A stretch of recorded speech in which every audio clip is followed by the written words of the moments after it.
Major WWE character changes have happened. I'm Ollie Davis. This is Luke Owen. Welcome to the Raw Review edition of the WrestleRamble, which is, of course, sponsored by Beer 52. Head over to beer52.com/WrestleTalk to get your free case of craft beer, UK viewers only. We will be sampling the Siren Craft Brew, Belgian styles, enrichment later on. Delightful. It's like a perfume commercial. But first, let's all get each other off into what we want to talk about. This guy, look, we got the thumbnail on the back screen for a change. Who do you want to go with first? This guy, obviously. Guy. So you think, so we're claiming there were 3 character revamps on Raw last night. I would say so, yeah. I guess you could kind of include the War Raiders / the Viking Experience / the Viking Raiders in there, but I'm not going to. I think that's just a name change. Just a name change. All the others have more significant reinventions, and that's Yeah. Bobby Roode into Robert Roode with a moustache. Cesaro, who probably is the lowest key version of all of this, because he seems to be a singles wrestler now, and it's just great to see him by himself again. And, of course, the biggest one, Bray Wyatt. Yes, but only one of those men is sporting a sweet, sweet mustache. So we're going to kick off with Roode. So clearly, he's the best one. Yeah, so first of all, this was a match in the start of the third hour, the Death Spot. Which, I thought the Iowa crowd were very good all night, very well behaved. They cheered for the right stuff. They booed the right stuff. But it's a 3-hour show. It's a slog. If you're trying to get someone over, I wouldn't put them here. I would put them closer to the start of the show. Mm-hmm. But that said, Ricochet versus Robert Roode, I thought they did enough, and the crowd connected with them at the right level where they were still involved. And I think that the commentary, which we don't put over a lot on this show for obvious reasons, I thought were doing a very good job of trying to hey guys, this is a new character now. He has had his run as a tag team, he's had his run as a single star as Bobby Roode. This is a fresh start for him. His name is Robert Roode now. They did muck up the name a couple of times, but what did they say? They kept calling him Bobby Roode. But that's Booby Roode. But they were saying Bobby Roode, but then corrected themselves again sorry, Robert Roode. Sorry, Bobby Lashley. Sorry. And in fairness, I'm pretty sure that used to happen when he was in TNA as Robert Roode. Do you remember he changed his name there as well? No. Yeah, when it was Bobby Roode as part of Team Canada, and then when Team Canada split, I think it was after Team Canada split, he became Robert Roode. And he had Tracy Brooks as his manager, and he was essentially more or less this character. Without the tash, he had the full beard and he still had the long hair at that point as well. That really is crucially the best thing about it. I would certainly say so, yeah. It's Joey Ryan via Silas Young. I did say in my news today he has now got competition. Silas Young in particular has got competition of the last real man, because that right there is a real man. So I'm just going to put a pause on this because I assume a lot of people are making reference to Luke's hair, Andy. I just remembered, as we're talking about the moustache, another big appearance change has happened. I've been writing them all down. Can you just give us a top 3? I've got a top 6. I'll do them very quickly. Okay. Where is your hat? That was the most common one. Mm-hmm. Baron Corbin. He's got a beard. Luke is sexy. No, that's true. Your hair! Nice haircut, Luke. Luke is looking fresh as...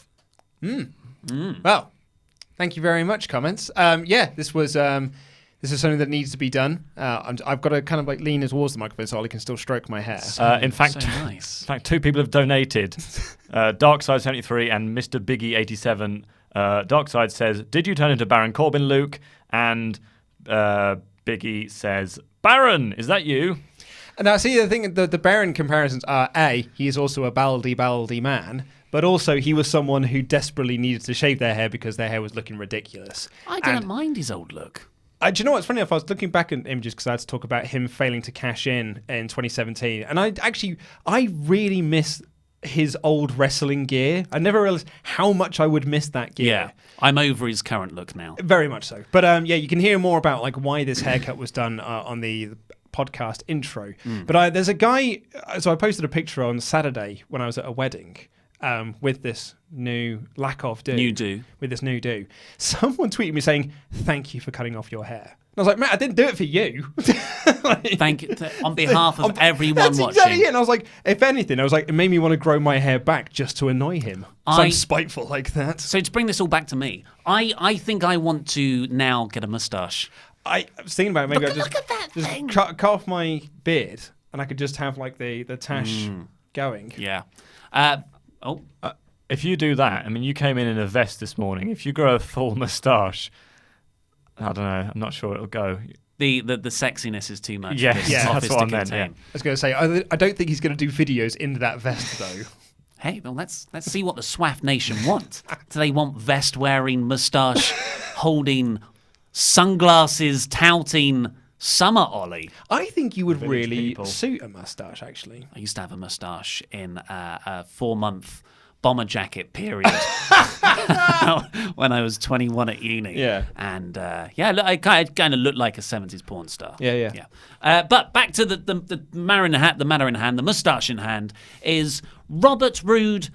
Like you said, this isn't the first time he's been called Robert Roode. The commentary team, although they did do a good job of getting over this is a new person, it really felt like a completely new character. Like just complete, this is where the NXT champion Bobby Roode's been. Oh man, I would call it a fresh coat of paint, but really, as you say, it was just, that's that character we liked 2 years ago. Yeah, let's just ignore everything that's happened in the, I guess, year and a half since, because he came up following SummerSlam in 2017, I think.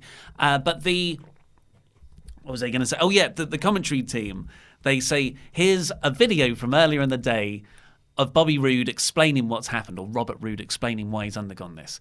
And it cut to a video of him not doing that. It was just like, I ditched Chad Gable. Yeah, he was dead weight. And I needed a new start. But what does that new start means you change your name? And growing a mustache. I thought it was quite funny. Anyway, this match was with Ricochet. Ricochet also has kind of undergone a little bit of not a revamp, but more of a separation, which is definitely for the best. You know more about it than I do. Yeah, so all that Superstar Shake-Up stuff that came up last week. I remember. Yeah, you remember? Yeah, it's almost a lesson in don't care about things because it will just change in a few days' time. So Andrade and Zelina Vega have been moved back to SmackDown Live. The reason is, though, I'm being facetious about WWE, it was a Fox decision. Oh, really? That's what PW Insider is saying. Fox executives demanded that Vega and Andrade moved back because they want Latino wrestlers. They were concerned that there were no Latino wrestlers on SmackDown.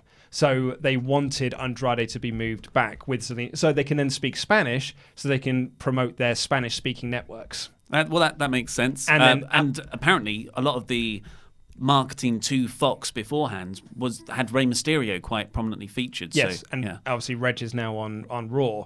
And Aleister Black was then moved across because WWE have got this thing at the moment where they don't like to split up married couples. And so because they're married, Zelina Vega, he was moved over with Vega. And now Andrade and Charlotte Flair are back together. They're dating in real life, now quite prominently on Twitter. They're always, Charlotte at least is posting a lot of pictures of the two together. I mean, you would do. Look how handsome he is. Yeah. So that's, that was weird that they broke them up and now they've moved. But it's for the best because we've been saying it forever. Yep. Ricochet and Aleister Black are fantastic wrestlers. Of course they're going to make a great tag team, but it is not better than when they are separate. They are perfectly fine solo acts. And Ricochet's just going to get so over now because he's got gun sound effects in his entrance. Gun sound effects and losing, because that's what happened here. It was a fun match. Ricochet did all his high-flying stuff that always gets over. But crucially, Robert Roode, just the way he carried himself, his facial expressions, little flourishes. There was a bit when he was put into, I can't remember what it was, but it was some submission. He was flailing.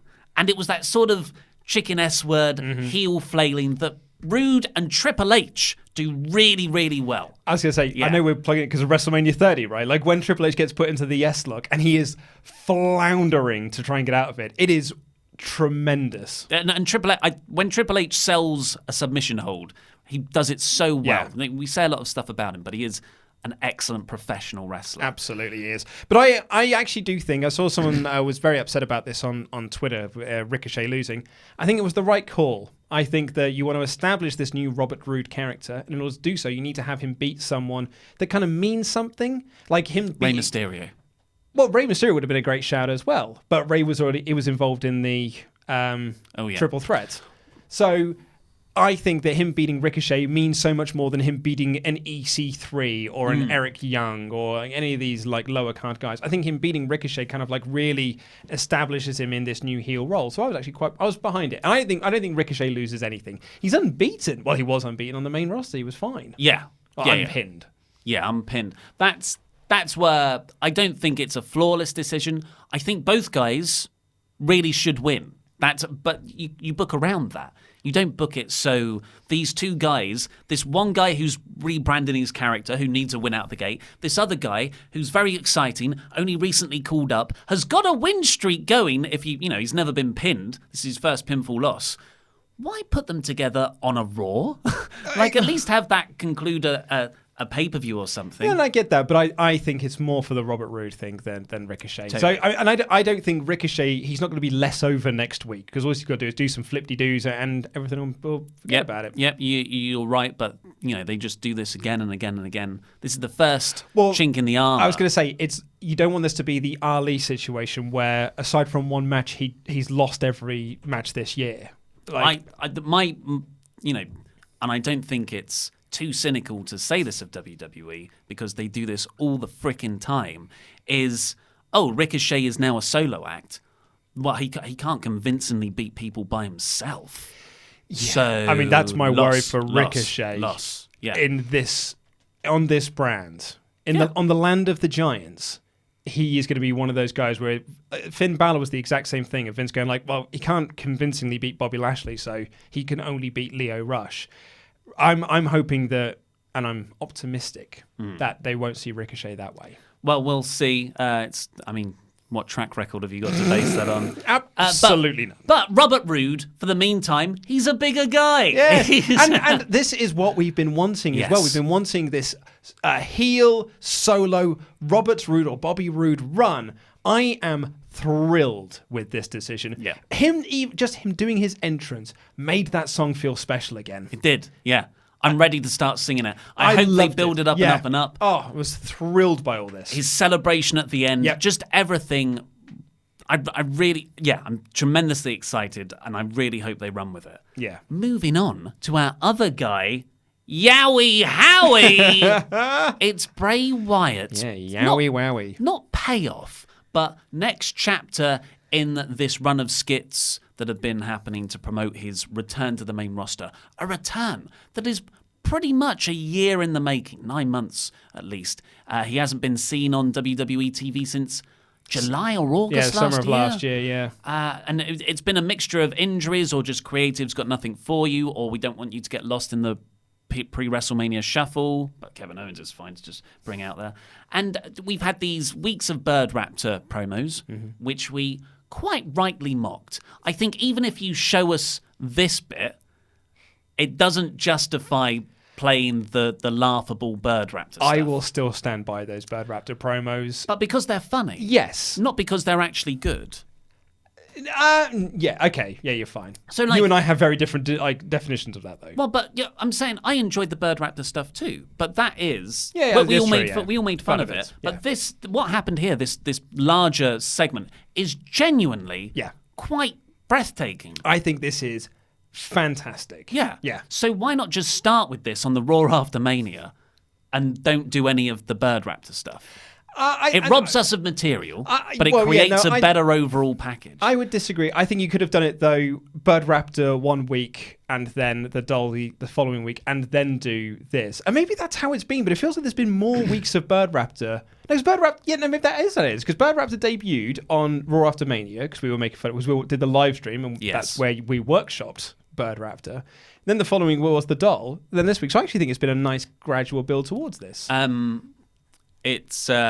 the Bird Raptor stuff was playing on the so what it was is this happened just before the main event, I think it was, and I'm a bit like, it's a long episode of Raw sometimes.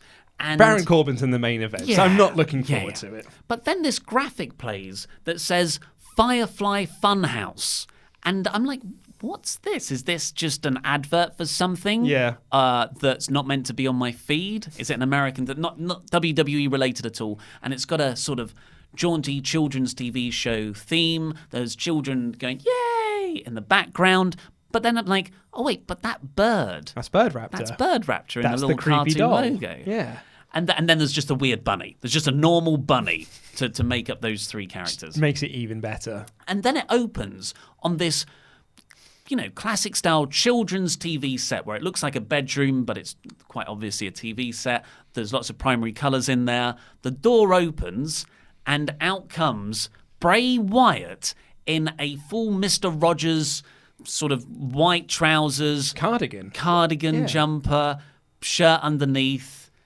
And I'm just like, where is this going? And initially I was concerned. Yeah. Because, we lived through the Funkasaurus. We had Brodus Clay, mean killer. And then we got Funkasaurus. Yeah. So I was like, okay, where's this going? And he just goes into this 3.5 minute long bit about how this is his TV, this is our safe space. There was a wonderful line where he said that, all the Fireflies can feel safe here.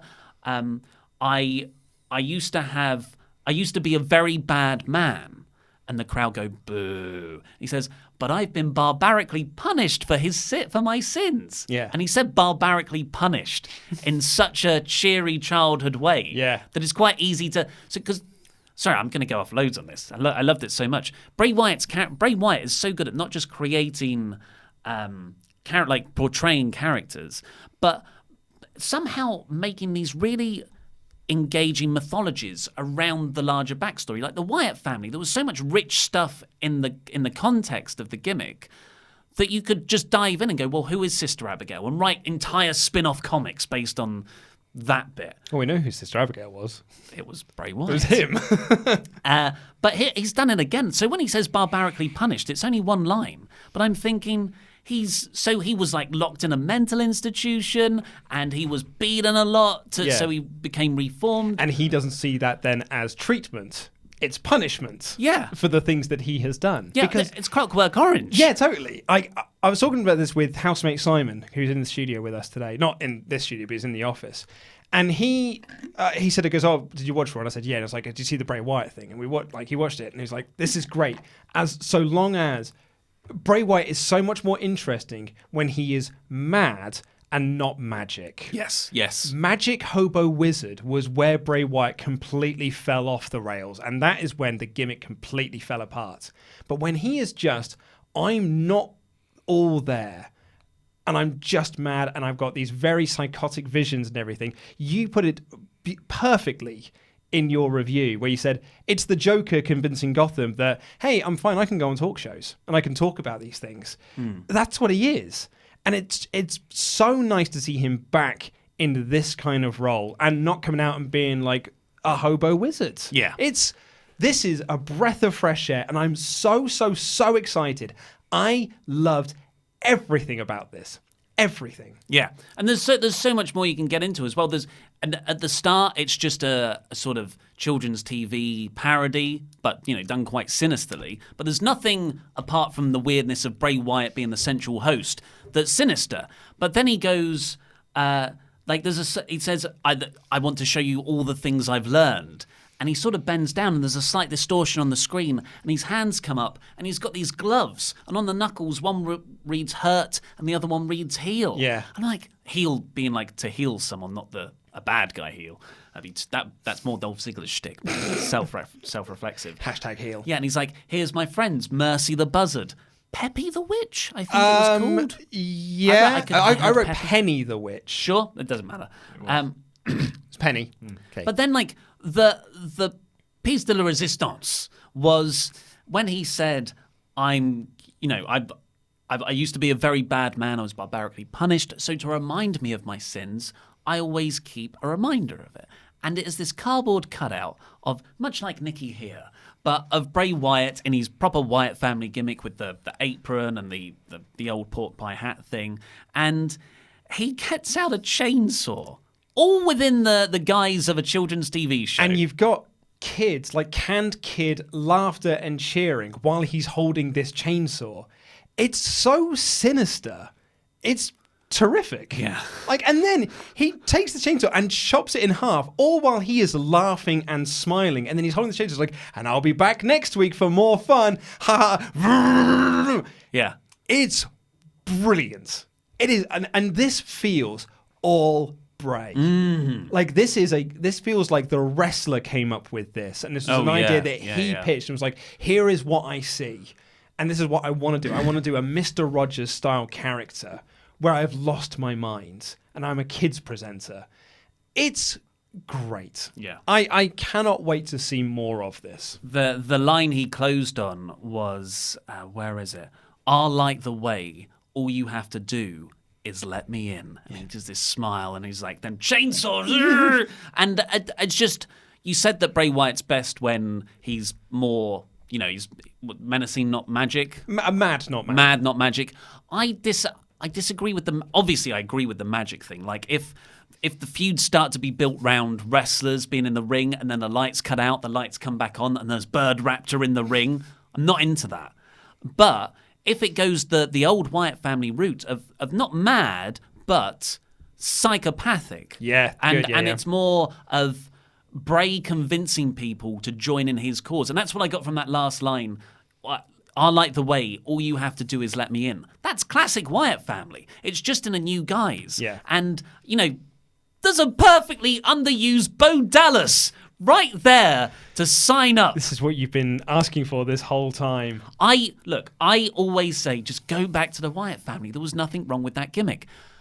Bray Wyatt and whatever producer he's been working with, because, maybe it's Jeremy Borash or some very, very talented producer backstage in WWE has obviously helped collaborate on this vision. I wouldn't be surprised if it was Abyss. Yeah. That's a good shout. Yeah. So I just hope that they take it in that direction. I'm very hopeful for this. I think there's a lot of mileage that can be got out of this. You're right, though. It really does depend on what happens when he's live in the arena as opposed to being in these like pre-taped things that you can kind of edit around. Because what you don't want is him to come down to the ring and start doing maggots projecting on the ring and lights. And you remember when he was like the Princess Leia message from A New Hope where he was sort of in the ring and he came out of an urn or something like that. I don't want any of that. I don't want any of that sort of nonsense. Psychopathic is a good word, and I really hope we can get that from him. And another way. Also, hope he wrestles in that jumper. No. We don't want to Corbin him. Another way they could do this wrong, just a nightmare book. So negative, is so you don't like. Obviously, we're afraid of the magic being involved in this. What if they look at the success? Vince sees this and goes, "Oh, it's successful. That's an in-ring talk show segment." Yeah. So before we know it, a moment of bliss will look like Piper's Pit from the old days. And we get what was it called again? I've already forgotten. Firefly Funhouse with Bray Wyatt. My guest this week is The Miz. Yeah.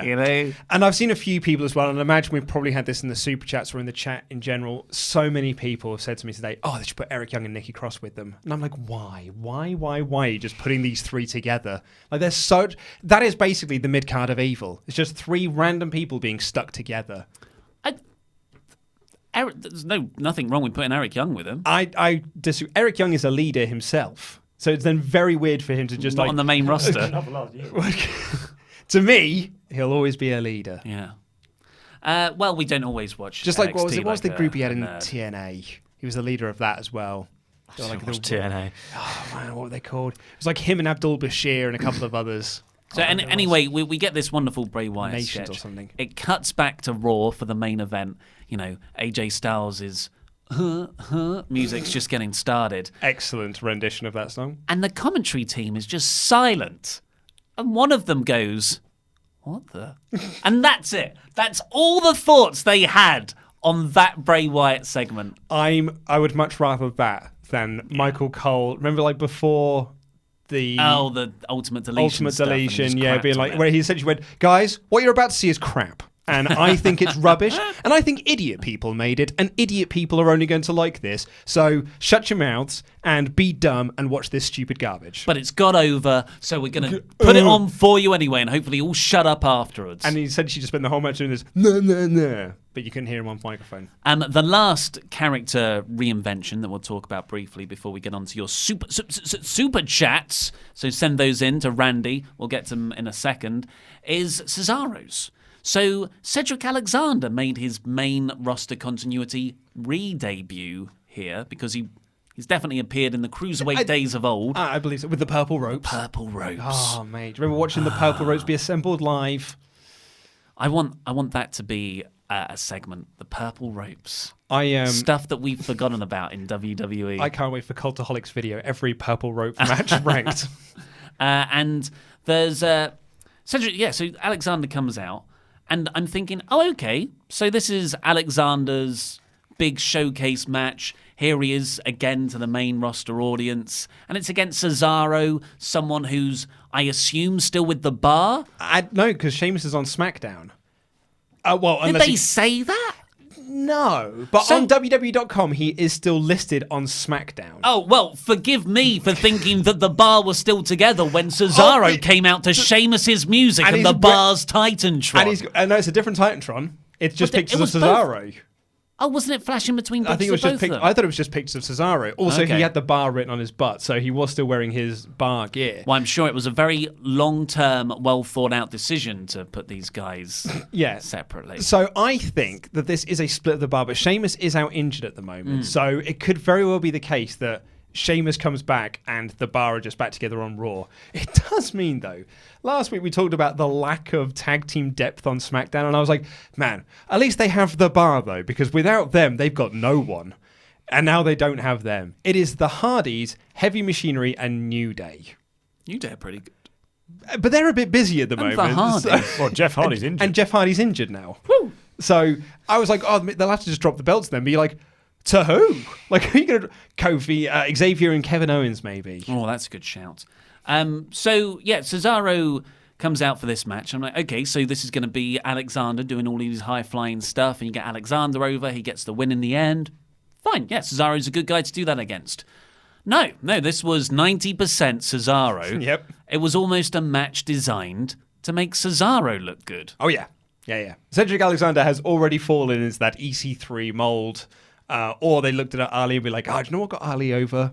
Losing. But he won. He won a lot in tag matches over the top champion. But he's lost all year and he's still over. And that's what's getting him over, pal. It's a bit baffling. I'm very excited for Cesaro because the bar are great, sure. I do enjoy their matches, but I've never, ever gotten behind them as an act. I've always been, you guys are better as solo acts, especially Cesaro. I freaking love Cesaro. And having him here wrestle alone and just doing all of his spots as a singles wrestler, yeah, I'm excited about him again. Unfortunately, it's at the enormous expense of Cedric Alexander. And I'm torn on this one. I'm glad that Cesaro is back as a single star.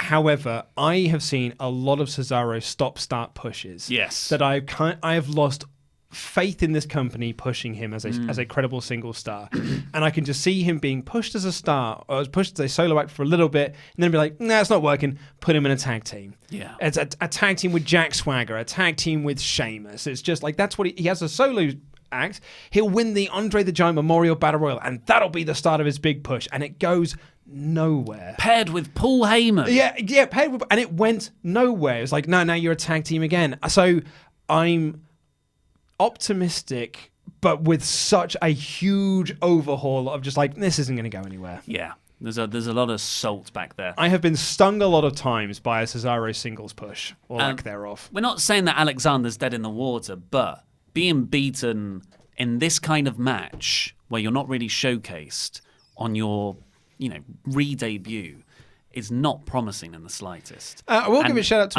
I'm hoping Buddy Murphy doesn't get the same treatment tonight. Yeah. I'll give a shout out to his selling, though, throughout the match. He had Will Ospreay vibes to his selling. That's all he had to do. And that's why he was very good at it. There was a great Cesaro boot. So I love watching Cesaro wrestle anyway. He's quite unique, or at least I think he is, in the way he moves. And just it feels like he's properly roughing people up. Yeah, he's absolutely. rough. And I like that. But let's just hope like next rough week. Men. Next week he has his own music, his own gear. Oh, cool. Whatever that crap music he had there. Blimey. Shall we have some super chats? Yes, that's first off. Oh, yes. Go to beer52.com/WrestleTalk to get your free case of craft beer, UK viewers only. We're dipping into the enrichment beer here today. We are indeed. Expect spice, clove, and orange notes from the yeast, an isolated strain from Brasserie d'Aufluche, working in harmony with an expressive European hop profile that includes enriched Mandarina Bavaria? Mandarin? No, it's Mandarina. Oh, yeah, Mandarina. Bavaria. Don't know what that is. Let's have a sip. There. Mandarin beer. Well, Bavaria is in Germany, so it could be some kind of German orange. It's not. I don't really like IPAs. Hit us up, Andy. First of all, that glass looks like a massive on. I don't know why, but it looks like a vase. It's an optical illusion. It really is. Let's put it over there. Just a couple of things. It was World Elite. World Elite. Thank you very much. Speaking of Eric Young, people have been saying that you look like him as well. Well, this is okay. Right. Let's address this now. It's a trend I've noticed with wrestling fans. As soon as Laurie started on this channel, any wrestler that had a beard, people said he looked like him. Yeah. Because you just get beard blindness. I guess some people also just get bald blindness. So it's just like, you look like any wrestler that doesn't have hair. Where's the wigs? I'll put a wig on you. I don't want a wig. Swaft hat. Wigs are itchy. But thank you for the compliments about the hair someone's anyway. saying that you should rub his head and make a wish. And the other thing is that people are saying some people heard Abby for the witch, but I've reported it as Penny. So have all the other sites. So I think it is Penny, but some people thought it might be Abby, short for Abigail, Sister Abigail. So. I makes see. sense. That That actually makes does sense. make sense. But I thought he said Penny, and you thought it was Poppy. I thought it was. Mine wasn't really a word. Peppy. Like I thought it was going for a Peppa Pig vibe. Let's see if there's anything on WWE.com. I'll Google live on air, Okay, Andy, and while you I'll- give us some more questions. Look at him in that jumper. Eddie Beer just donated, so thank you, Eddie. Lucy's Eyebrows says, "How will Bray's new character work in ring?" That's possibly where it could all fall down. I don't want to see a Festus style character where he comes down as all happy and then turns into a brute as soon as the bell rings. I hate to tell you, but I imagine that's exactly what's going to happen. I know. There is not a WWE.com article about it. I don't want to surprise you because they write articles about any old nonsense that happens on the show. There is There's nothing. one there that says step into Drew Gulak's classroom. Yeah, exactly. That gets its own article, but Funhouse, not so much. It's a Yeah. whole lot of fun. Prizes to be run. It's a real wacky show where anything goes. I don't know how you... Even his attire, I can't see how that crosses over. Or like... Jumper. But I'm just being optimistic. I'm not thinking about the bad future stuff yet. Yeah, some people suggesting it might be a split personality or something like that. I've got no interest in that. Harsh Deep Singh says, "Can Vince just let the Harsh Deep Singh says, "Can Vince just let the NXT people talk?" No. Well, I mean, Bobby Roode's an NXT guy, and he talked. When? Not Said much. on this show. He cut a promo on WWE.com. Oh, that was a clip of a... Yeah, he I still guess talked. Maybe he means like Ricochet and Black, or I don't know. Promos weren't their strong suit. Zach Hooper says, "Looks like Luke is having a good hair day." And guess who the next one's from? Tomo. It's Tomo. Tomo. He says, "Do you feel like these changes to Roode and White will help them elevate them in a couple of months' time?" Well, you'd hope so, wouldn't you? Otherwise, what's the point of doing it? Yes. Yeah. I feel like this week was the true superstar shakeup. Yeah, this was like the actual... Last couple of weeks have felt very house show. But this was the first week where I was like, crikey, it's Money in the Bank in 4 weeks. We better start building some stuff towards it. Yeah. And also, here are the new characters that you're going to be seeing for the next year on this brand. Yeah. Doug Fleming says, "How would a Bray versus Mankind feud play out?" Well, that's outside the scope of the time we've got. I mean, that Mick Foley shouldn't be wrestling physically. Absolutely not. So not at all, really. Yeah. It shouldn't play out at all if you're talking in Yeah. like reality. I agree, yeah. Duo XM says, Michael Sands of Time here. Just Woo! tuned in and I'm Patreon. more shocked about hatless Luke than Raw craziness. Yeah, I thought people might be shocked about the hat. I wonder if people thought that I've had my head shaved for quite some time. I've been wearing a hat for the past year that no one would have noticed anyway. I want your head on the thumbnail and a big yellow arrow pointing to your I head. thought that was Luke at the bottom of the... Oh, because he's bald. Yeah. Cesaro! Yeah, it's another one. Guess who this one's from? Tomo. Yes. Tomo. He says simply, I want a Bird Raptor shirt. Yeah, it's a lengthy process. I haven't quite figured out a streamlined process to make merch. Yeah. Also, update on the Poppy situation is, unfortunately, there isn't one. Even Twitter's feed hasn't got any confirmation on what the name is. No consensus. Maybe I'll do a Twitter search for Poppy Bray Wyatt. What we got next, Andy? Ring Profits WrestleCast says, I feel there will be a dark twist to this gimmick for Bray. It will definitely be interesting. Also, how about that AEW signing Private Party? I mean, there already is a dark side to it. Did you not see him cut himself in half with a chainsaw? It's quite dark already. Hey, don't make fun of the fans. Hot take. And I don't know much about Private Party. It was in the neither. news today, but I've seen reports from House of Glory shows that have been very, very praising of them. So apparently they're very good. This isn't funny, says, did anyone see my love you grandma sign in the crowd at Raw? Was that a review of this show? Yeah, possibly. Again, I'm afraid. I didn't know. I miss a lot of signs these days. Unless it's those Final Fantasy VIII ones. I tend not to notice them. I didn't see either. Omar Diaz But says, congratulations. can both of you say, it's all your fault, Baron Corbin? It's all your fault, Baron Corbin. Baron Corbin being Luke. Nasdart doesn't say anything, but has given us a nice little donation there. Thank you. Ring Profits WrestleCast again says, also, how will they push Leo Rush, Ricochet, and Cedric Diggory Alexander? I'm assuming the Diggory was your addition. Yeah, he just said Cedric, so I just added it in for lols. Yeah, for the lulz. Well, Leo, I'd imagine, will still be with Bobbles Lashley. Is he still on Raw? I don't know. I wouldn't be surprised if he turns up on SmackDown tonight. But yeah, I'd imagine he'll stick with Bobby Lashley. Cedric, let's see how the next couple of weeks go. It wasn't a great first week. So they did give him a hype video package, so I suppose that's something. But I'm hoping that this doesn't fizzle out quickly and he just becomes nothing on this show. Because that'd be a huge waste. Out of those three, I think Ricochet has got the most chance. Ricochet was part of that list, wasn't he? Yeah. Jeb Sonnen, I will Sonnen, slightly rephrase it, but he seemed to think that Bray got a message from the hand that said hurt on it before he did the chainsaw. Is that going to be part of his gimmick, sort of talking to his hand? That was a really cool part in that when he got a phone call and he just lifted up his hand and you could hear stuff on the other end of the hand. I thought that was cool. I would not want to see that in the ring, where he's like, "I'm just going to consult my hand before I deliver the Sister Abigail." Again, I hate to tell you this, but I'd imagine that's probably exactly where it's going to go. It's difficult because when stuff is so good conceptually outside of a wrestling ring, it's like, how do you put that in a wrestling ring, which is a completely different way of telling stories and getting characters over, without making it look gimmicky and contrived? I did see someone on Twitter actually say this, which is like, yeah, the promo's good and everything, but Bray Wyatt promos are always good, and then the bell rings and stuff falls apart. It's not that the bell rings, it's that he always loses feuds. Yeah. He was WWE champion for 3 weeks. Yeah. It's a great run. Insolent Crow says, how long will it take them to lose interest in Roode and Wyatt's new characters until we barely see them? I don't want to try and think too negatively about these new character 2 revamps. Months. Okay. 2 months. How many more have we got? Because we've got to crack on with 3 more.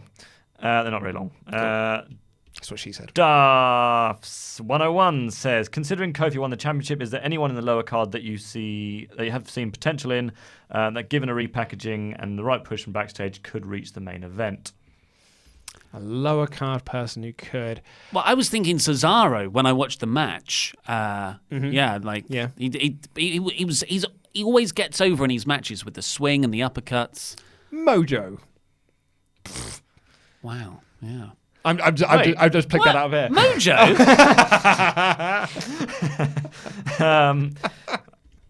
Jobber JJ496, one of our most frequent donators, says Ollie's Bird Raptor should be called No Mercy.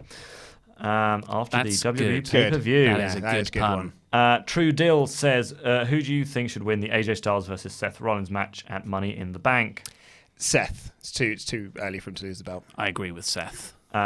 And I've just been me the whole time, sorry. And Dan Richardson, not that one, says haircut looks good, Luke. Thanks, mate. And then yes, I'll do the rest later. Thank you very much. Yeah, we talk about this on the podcast. I did have it done on Thursday, but I was actually too scared to do it on Friday for fear of YouTube. But yeah, bullying essentially. I was I'm kidding, obviously, but I couldn't be bothered to read comments about it, so I thought I'm not going to do it. But then after a weekend of compliments from people, I was like, yeah, do you know what? I quite like it. So Raw, remember Raw? Triple H came out to open the show for no reason.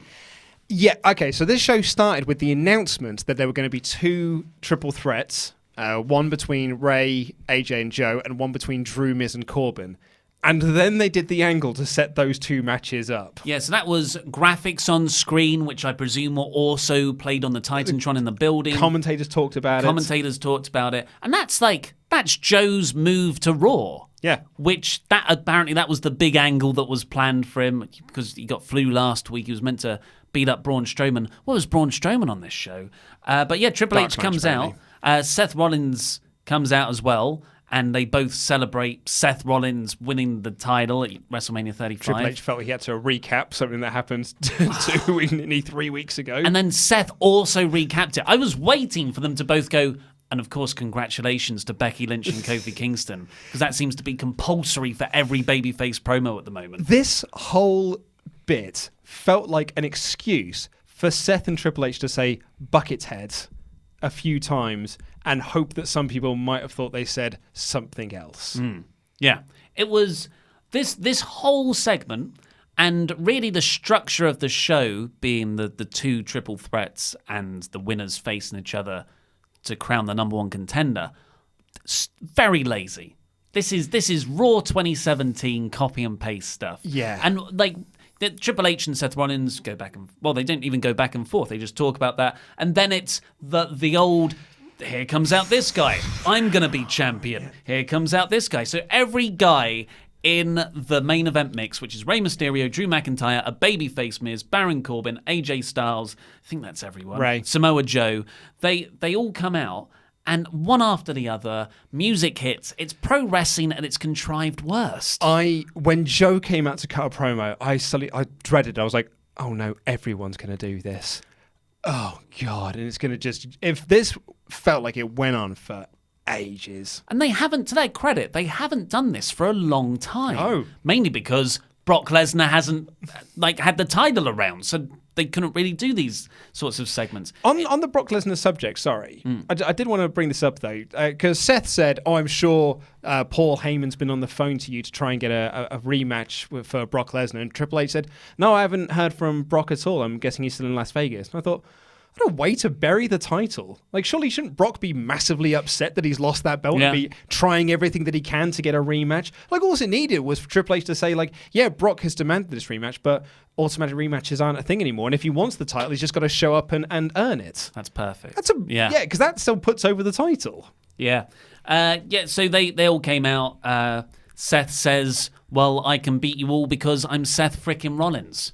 And that's the segment, folks. Probably went about 20 minutes, all told, which is the length of an episode of Friends. Yeah, so no point for Triple H being there. No point at all. There was a point. So we could say Bucket's head and make people think that he said something else. So this turned right into the first 3-way, which was AJ Styles versus Rey Mysterio versus Samoa Joe.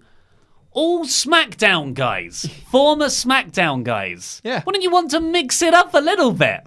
I'm perfectly happy with this 3-way because this was excellent. And I was thrilled beyond bits for it. I thought it was tremendous. Yeah, so many fun spots, which was pretty much worked around Ray and AJ being just terrific together. Ray can work with everyone at the moment. Yeah. And that isn't always the case with AJ. AJ's just sometimes doesn't fit with people, but Ray is just having this sort of Shawn Michaels like second part of his career, I feel. Yeah. Or maybe he never lost it. Maybe I just got tired of him and I like him again now. But then, so them two would wrestle. Then Joe comes in, kills them both. They both take out Joe. They wrestle.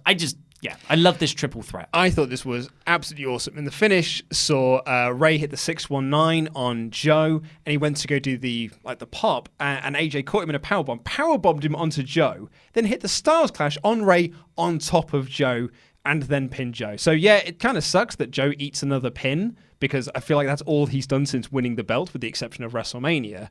And it didn't really feel like it built up much from the WrestleMania fallout between him and Ray. Oh yeah. I forgot that happened. Yeah, right. But I would say it was a great match, and it was an awesome finish. It just sucks for Joe to take another pin. I think it protected Joe a lot, though. It was a kind of, 1.5 finishers. Well, I guess the 619 part isn't the finisher. It's the splash? Or is that just the pin part of the... Yeah, I think on the old SmackDown games, it was all one thing. Yeah. Like the 619 and the West Coast Pop was all part of the same move. Yeah, and he wasn't hit with the Styles Clash. He was hit by a guy taking a I thought he was protected. But his nose wasn't. As Joe was walking up the ramp, he had a lot of blood coming off his face. Absolutely, yeah. But good opening. Yeah. Next up, John Cena was on Ellen. Is that a recent thing? I kind of didn't follow. No idea. He was very goofy, though. Oh, he was wacky. That table fell over when he put his hand on it because... He's strong. He's strong, yeah. And that glass smashed. It was wacky. Naomi took on Billie Kay next. More SmackDowners? Yeah. The Iconics, they came out. I felt like they were starting to get over as well with their little pre-match promo bits, and they did the iconic pose, and a few members of the crowd, not a great deal, but, baby steps, said iconic before they said iconic. Yeah, and now it's part of their entrance music as well, which should help that get over. And I actually feel that them doing the iconic was actually getting heel heat. People were booing that because they set it up so everyone knows it's coming, so they were booing them saying the catchphrase while there were a few people joining in. The stuff they did beforehand, though, went over like a fart in a church. People were not into the Ari Grande. I get it, people don't like them, but it's not meant to be funny. It's meant to be very bad. Like someone said to me again, like, "Oh, I was cringing throughout the whole time." I was like, "Yeah, that's the point. Like, it's meant to be bad." And I think they're very, very good at doing that. Yeah, it's Alan Partridge. Yeah, totally. But I was like, oh, okay, so they're building them up. Let's see what happens next. Naomi pins Billie Kay in 20 seconds with a roll-up. No one looks good coming out of it. Nope. Naomi doesn't look impressive. The tag champs just look a bit lamer now, I guess. They've won one match since they won those belts, and that was when they had their thing against the Brooklyn Bells, which we thought was going to be a great gimmick that they could do on every show. To be fair, the Brooklyn Bells had a pretty impressive track record. I mean, that's very true, and it was a very impressive win for them. But yeah, I think all they've done is 8 pins ever since, and that's a real, real shame. Yeah. Because that's all they did before they won the belts. They need to... They can't just be a promo act. Like, they need to start winning matches. Even if there's 2 of them, have them cheat. And even if it's just doing the stuff like they did with the Brooklyn Bells, yeah, it's fine. Like, as long, but they're beating. And there were 2 women's matches on the show, and they both went about 2 minutes each. I didn't think it was very good at all. No. Bird Raptor and Friends. We got the creepy doll promo foreshadowing the Bray stuff later. I also, in that Naomi match, I did like Cole saying, like, everyone's a bit confused by the Superstars shakeup, so go to WWE.com for all the details. It's like, awesome. No kidding. Then we got the second triple threat. Baron Corbin taking on The Miz and Drew McIntyre. I'm going to eat my words here because my first note is, I'm going to wager this match won't be as good as the first one. And it was somehow very good. And it was, exactly, it exceeded all of my expectations, which admittedly were quite low. So I thought, okay, I know what's going to happen. Baron and Drew team up on... Oh, Baron's already turned on Drew. So it was like, from the get-go, I was wrong-footed in a good way. The mid-card of evil explodes! There was so many nice spots in this. Baron and Drew were both down for the it kicks. the world famous it kicks, made famous by The Miz. And Drew ducked for the last kick to the head, and Miz caught Baron. I thought that was a really nice spot. There was a somehow not contrived Tower of Doom spot. Yeah, it was really good. Where Drew had Miz in the air raid crash, or whatever everyone's calling it these days. Finley driver. The Finley driver. And Baron gets underneath them on the second or top turnbuckle and power bombs them both off. Yeah, it was really, really cool. Dives on the outside, loads of near falls near the end. I thought they did some really, really, really good stuff. And in the end, Miz threw Corbin to the outside, but then turned around and ate a Claymore from Drew. But before you know it, Baron Corbin gets in, pushes Drew out the ring, and steals the pin because Baron Corbin is a heat magnet. Yeah, so that was that was actually very good. You would hope Corbin and McIntyre are now broken up. You want my prediction? AJ Styles and Seth Rollins in a tag match next week against Baron and Drew. Oh, yeah. Yep.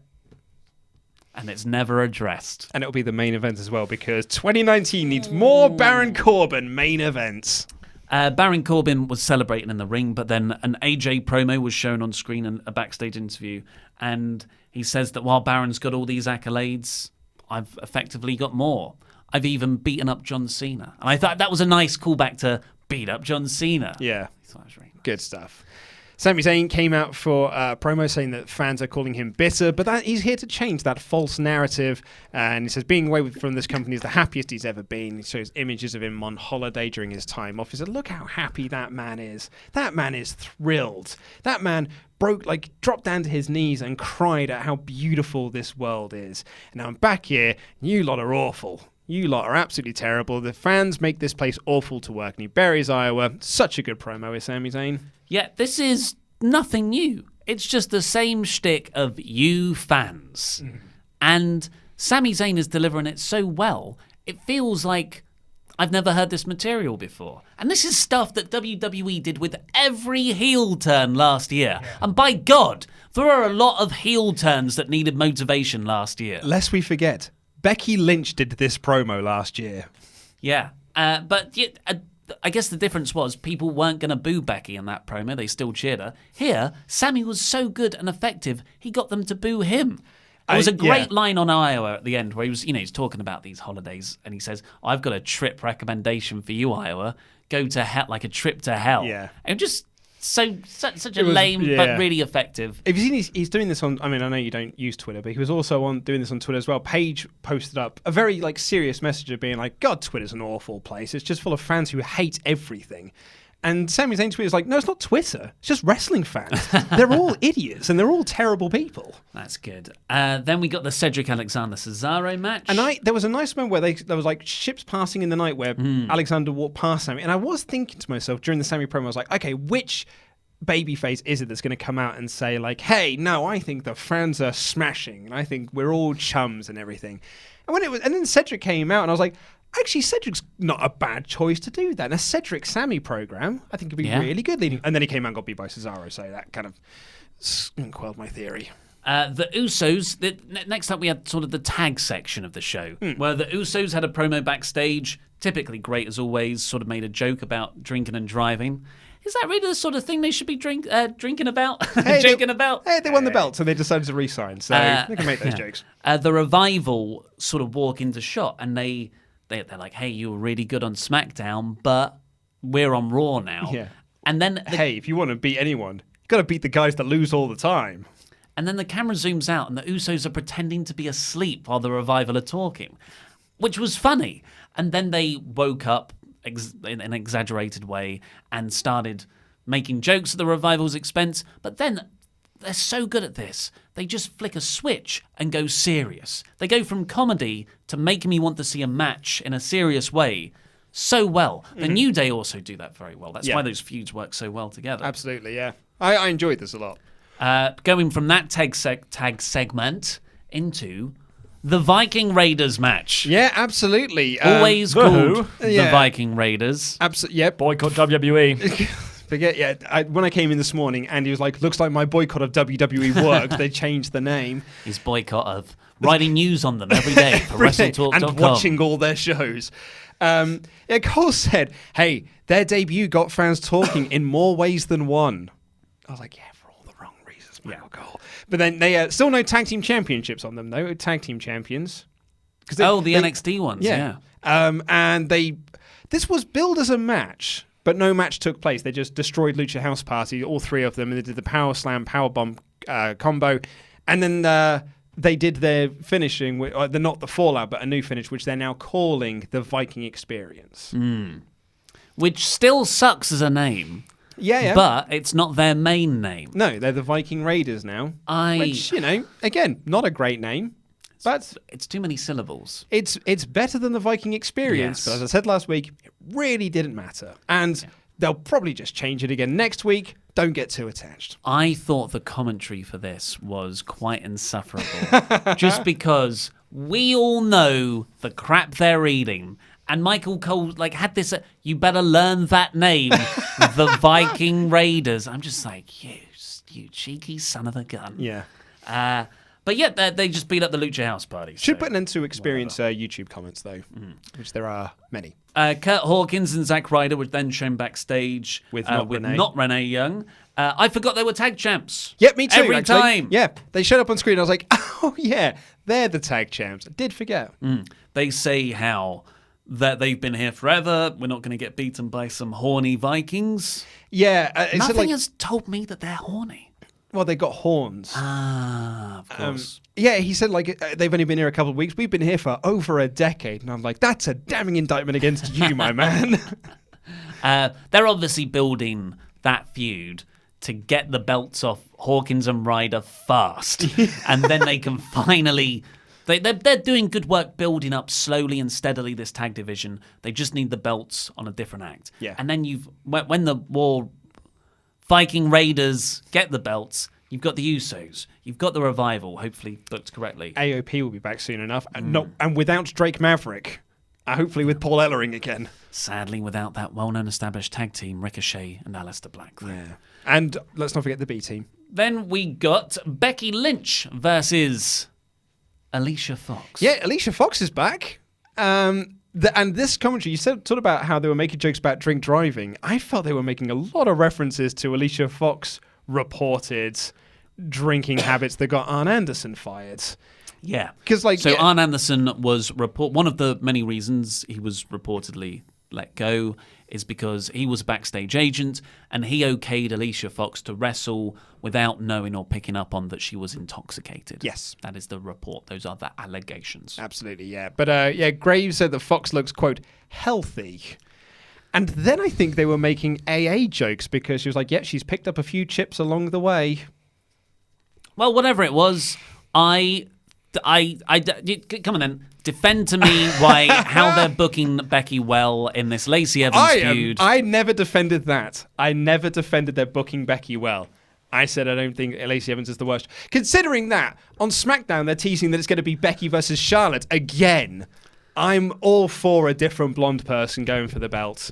That feels different, man. I don't need... See what you're saying in 3 months. I don't need... And you're right. In 3 months' time, I'll be like, God. But then again, I'll be looking for something different. Right now, this is something different. But if they're going to do Becky versus Charlotte again, they've been feuding since SummerSlam. It's timeless. It's nearly SummerSlam again.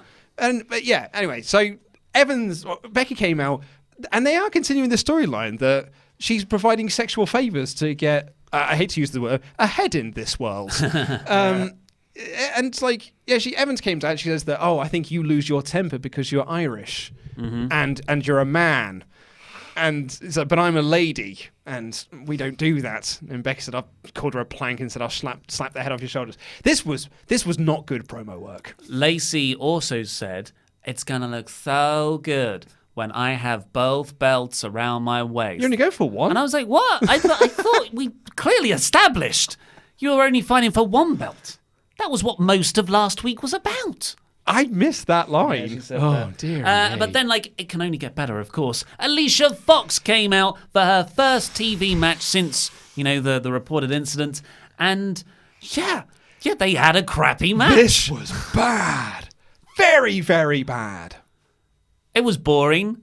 for some reason, I don't know who the hell decided, you know what, we'll get Becky over even more.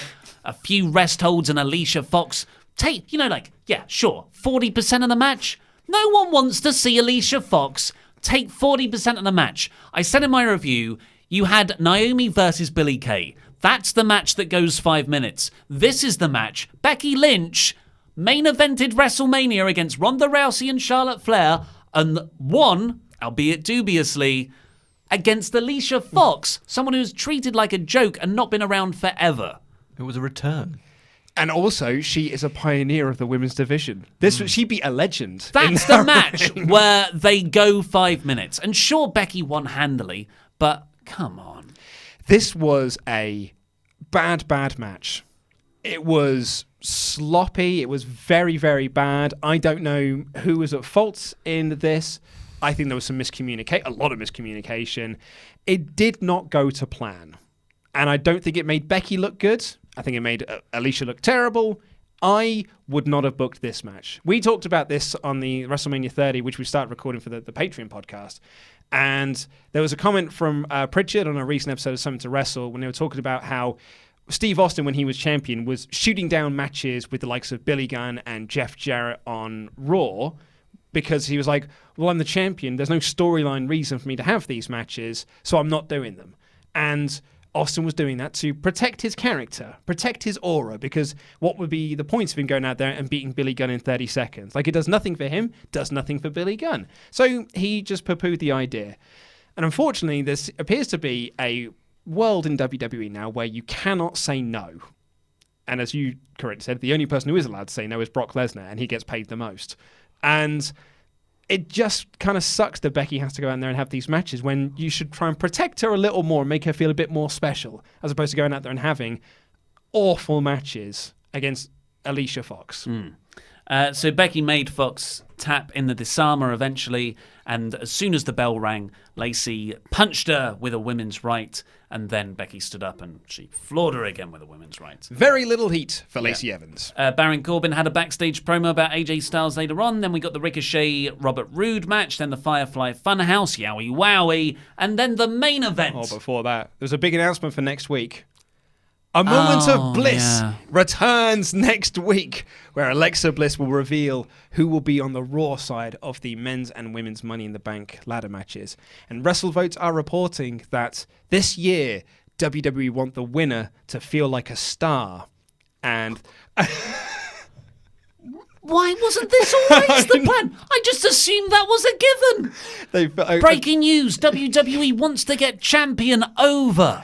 According to the WrestleVotes report, there has been talk internally that they feel like they have botched the last couple of years of winners and cash-ins. No kidding. And I was like, yeah, what a novel concept, pushing the Money in the Bank winner. Braun Strowman. I'm doing men's. Braun Strowman, Baron Corbin. Yeah, it's just the men's ones. The women's ones I think are fine, because Carmella won it and she won the title off the back of it. Alexa won the title off the back of hers. But yeah, Baron got beat by Jinder in one of Jinder's only clean wins as champion. God. Braun cashed his in ahead of time for his Hell in a Cell match that ended in a no contest.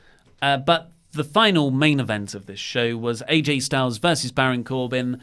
Baron Corbin still in the main event. It was an okay match. I was sort of checked out a bit by this point. AJ won in about 10 minutes with a phenomenal forearm. And then Seth came down and they had a face-off and a handshake. Baron needs to change his clothes. Yeah, that gear I think is it's not over now. But the gimmick... Over in a gone way. Yeah. I think it's just that they probably think that him wrestling in shirts is getting heat. No, I just think it looks a bit naff now. But, so overall, I said this was a core episode because this was an average to below average episode. But there are so many bits in there that have made me hopeful, chiefly this moustache, Bray Wyatt and Cesaro, and the fact that we're getting AJ versus Seth Rollins.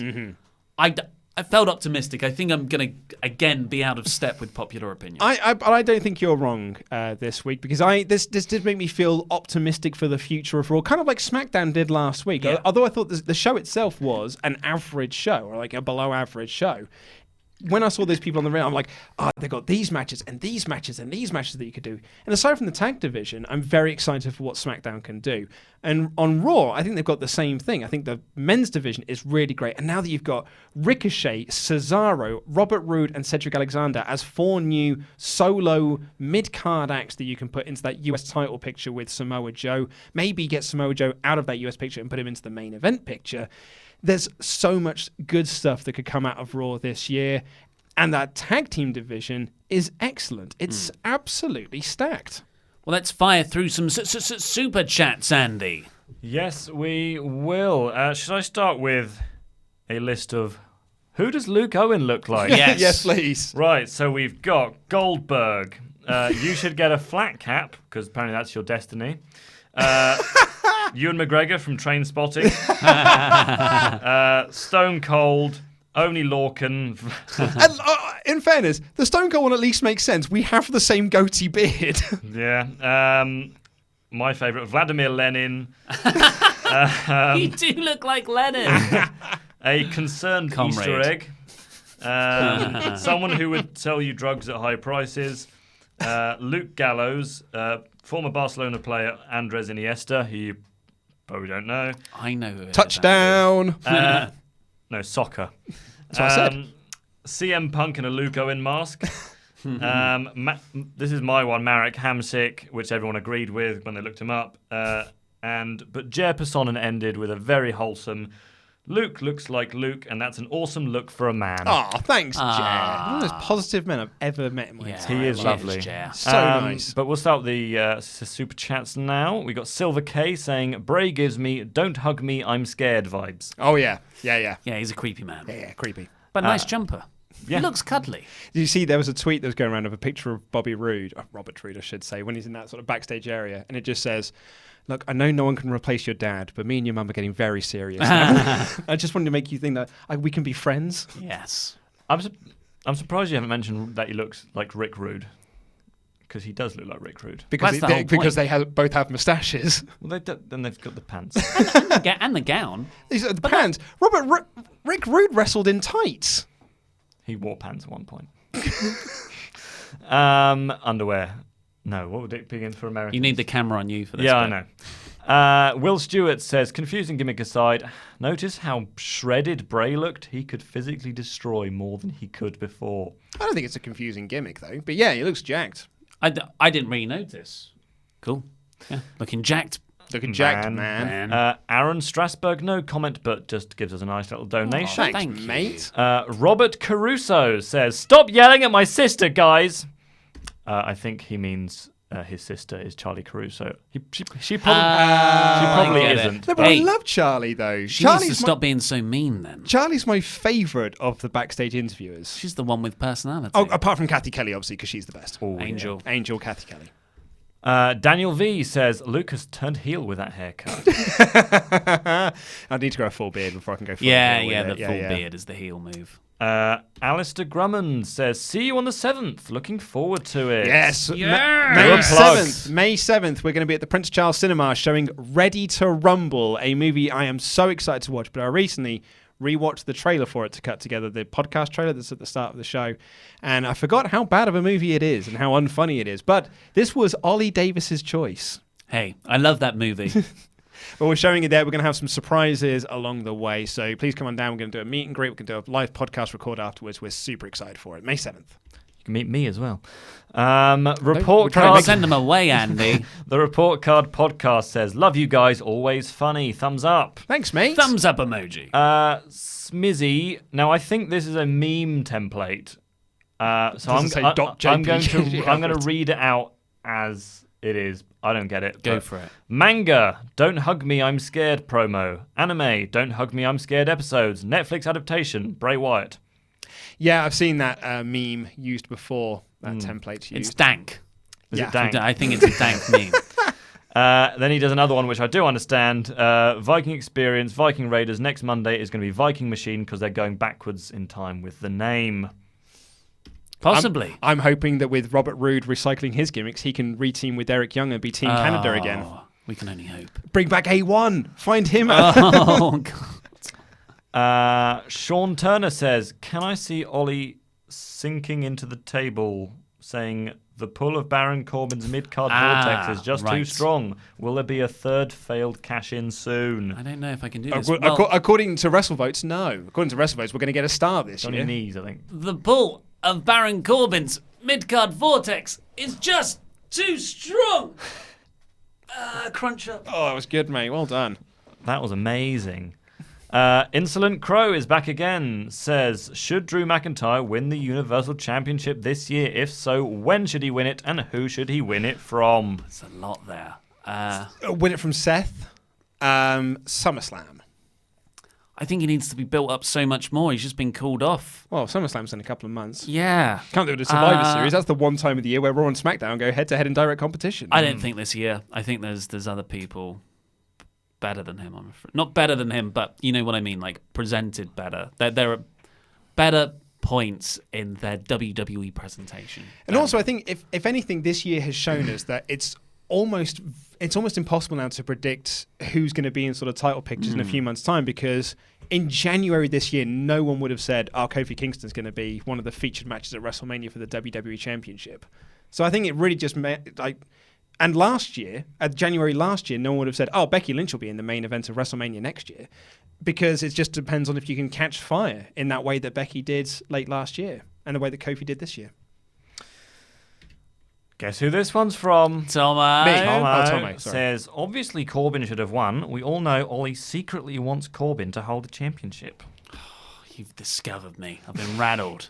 Just trying to get him over. I actually do think that Corbin's going to win the belt before Drew will. Yeah. It'll be a big... he is this year's Jinder.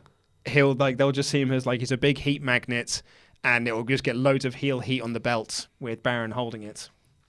It'll be the new waistcoat for him. He'll wear it like a waistcoat. Oh. And finally, I've done a final call, but this looks like the last one. True Dill donates to say, what if Triple H gave the world title to Seth in some kind of new authority? What, as baby faces? But he's already got the Universal title. Yeah, no, but he means like a brand new version of that belt, I'm guessing. Oh, as like a Seth customized version with burn it down flames and beasts that have been slain. Like a sort of, not a Viking cave, an early man cave, paintings on the cave. Say, I'd have the hilt of the sword at one end and like the tip of the blade at the other end. So the sword goes all the way across the belt. So he holds it up, and like the middle of it is like, the big Beast Slayer logo. Or just have a bloody sword. Yeah. Just have a sword instead of a belt. You're starting to sound like Progress, though. Yeah. Progress in its early days. We've got more. The final call worked. Ty Hanks says, do you think 3MB could reunite?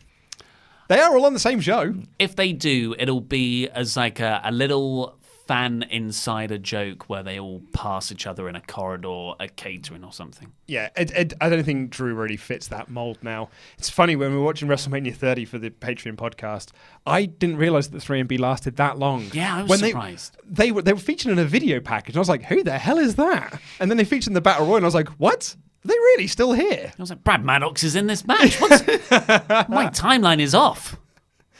So I guess that's last of it. No, I've got a few more. The Ninja Story says, Bird Raptor is going to tag team with the Doll.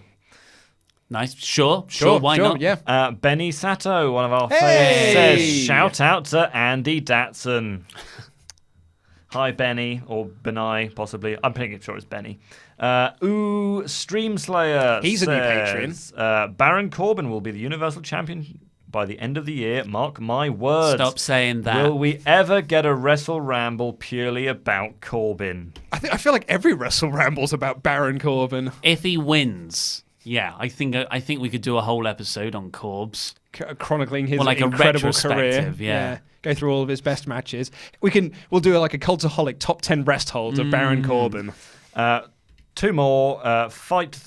Fighty Rock. One says, Luke, say Control-C, Control-V, aha. Control-C, Control-V, aha. And lastly, True Dill was clarifying his thing from earlier about Seth Rollins getting the title. He meant the big gold belt. Oh, no, I think they're like they want all the titles to look the same. just with slight variations. So like the current Universal title looks exactly the same as the WWE Championship, just with a red strap. Yeah, if you brought back a different design, you'd have to change all the designs, which I would love if they just made them look like nice, proper belts, like combat sport belts again, rather than toys. If they made them look like... If they were going to do new belt designs, I would want Triple H to be the man who'd head that up. I think he was the person who headed this up. No. Gonna make a cool little thing. No, he's NXT UK belts, NXT belts. He is not... The main roster belts would look like they were done by Mattel. And I'd probably wager they were done by Mattel. So let's do some Patreon shout-outs. Thank you very much. He said there's a rainstorm coming. Yeah. Whoa, yeah. Terminator. Got there in the end. The Edgehead, Matthew Gould. Woo. Woo. Float like a butterfly, Samad Ali. Yeah. Nice, yeah. Oh, Float like a butterfly. Crazy cat lady, Katie Martin. Oh, yeah. Oh, crazy. Babe Meow. loves cats. Spoke in class today. Jeremy Smith. I don't know what that is. Hell Me Jam. neither. You Hallamania, guys need to listen to- Patrick Hall. Guys need to listen to Pearl Jam. Hallamania. Hallamania, sorry, yes. Cool like a summer's breeze, Chris Summerfield. Yes. It's that time of year. Formed together like Lucas Volt Command. Bit Ah, like Voltron. Whoa. Yeah, it's not great. Ghostbusters. Scott Howard the Duck. He's funnier than Deadpool. Yay. Oh, debatable. Like a ninja, Shadow Noskowiak. Noskowiak. Ah, Hey. Cliff Bridges over troubled waters. Ah, I will yes. take you down. Know that one. Rob Steiner, Recliner. Oh, the Steiner Way. Recliner. Do some maths. Better than Bill. Dennis Hicks. I don't like saying that. No, it's harsh, isn't it? I don't like it either. Big sexy Jimmy Genslinger. Whoa. Or Jen Slinger could be. Take it home, Randy. Finally, fallen down a Darian Wells. Yay! Whoa. Thank you, everyone, so much. Please head over to Patreon, WrestleTalk's Patreon page, to get your own shout-outs there and loads of other content like WrestleRamble Extra, where we review WrestleMania 30 in 4 hours. It's a long old podcast. Oh, yeah. And well worth your money. And also head over to beer52.com/WrestleTalk to get your free case of craft beer, UK viewers only. And click the videos that have just appeared on the screen right now to catch up with the latest WrestleTalk stuff. And this button here for Patreon. I've been Ollie Davis. That's been Luke Owen. Over there was Randy Andy Datson. And that was Rambling. And he didn't have the stop thing on. Still posing.